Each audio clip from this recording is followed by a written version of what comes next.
Why do I love hosting the Grammys? Because it's exciting, it's different, it's probably the best concert of the year.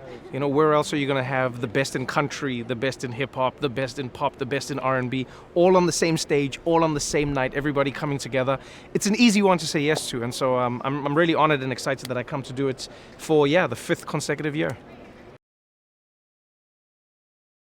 So this year is going to be really special, I think, for a few reasons. You know, one, you have, I think, one of the most talented group of new performers we've ever seen, like, best new artists. So that's going to be really exciting because we've got a little surprise in how everything's going to come together. So if you love any of the artists, everyone from like Chapel Roan to Sabrina Carpenter, Benson Boone, you name it, we're doing something different this year, something special. So I think that's what's really going to set it apart.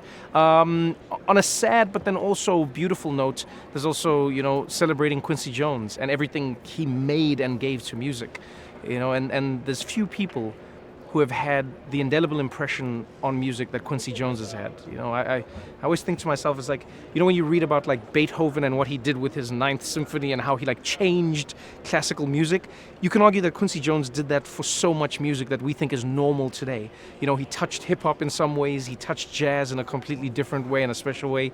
Would we have Michael Jackson's albums without Quincy? So seeing everybody come on stage, performing and celebrating the life and the legend that man lived, I think that's something that's really, really special. Those are the moments that make the Grammys, I think. Oh, for myself, it's mind-boggling. I never dreamed of being nominated for a Grammy because I've never been able to sing. So, it's a reminder of how big the Recording Academy actually is. On Grammy night, we get to celebrate oftentimes the biggest artists, the people that everybody knows. But people shouldn't take for granted how many artists' lives are shaped by the Recording Academy. Every single genre of music you can imagine, every recording, and that's the key word, every recording is represented by the Grammys. And I don't think it ever gets old. I've seen Beyonce win her however manyth award and have a look in her face that says this is so special. And then I've seen people winning their first award, Like I remember Victoria Monet's face when she received her Grammy. It was otherworldly. So I don't think there's something that separates like the 1 from the 20th. It's every single recording has a special place in an artist's heart. And being lauded for that and being recognized for that is something that every artist aspires to.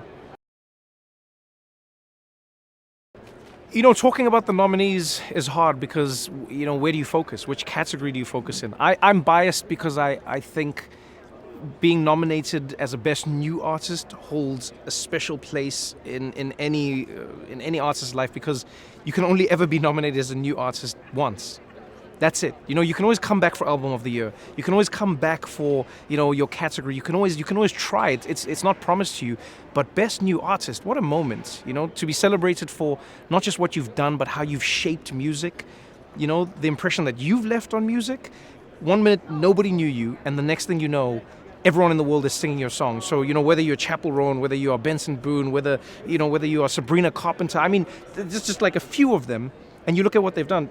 2 of them, by the way, have an amazing story because if you think of it, Chapel Roan and Sabrina Carpenter aren't just here as Best New Artists, they're also nominated for Best Album.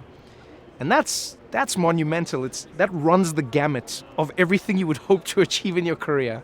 And they're going to be experiencing that thrill in one night. And I think if anything, that encapsulates, what a nominee is. There's somebody who has put their heart and soul into creating something that has made all of us feel something, So who hasn't been singing along to Birds of a Feather with Billie Eilish? Who hasn't been bopping their head, to Beyonce's album? Like, you know what I mean? Texas Hold'em, Hold'em doesn't have the same sound in your head anymore.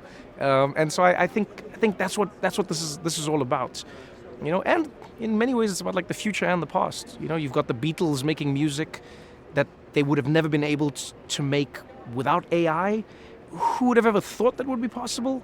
I think there's something really special in how that's all come together. So I can't wait to see how it turns out. I'll tell you this, I've never yet been to a Grammys where there isn't something special. So here's to one more.